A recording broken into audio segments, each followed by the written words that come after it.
احتفل بهذا القرار.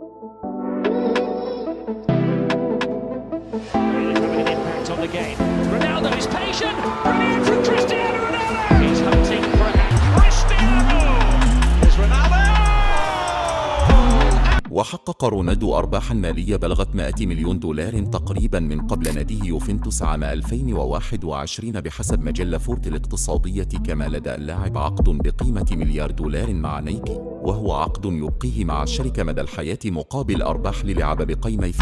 كيفية استلام الكرة، كيفية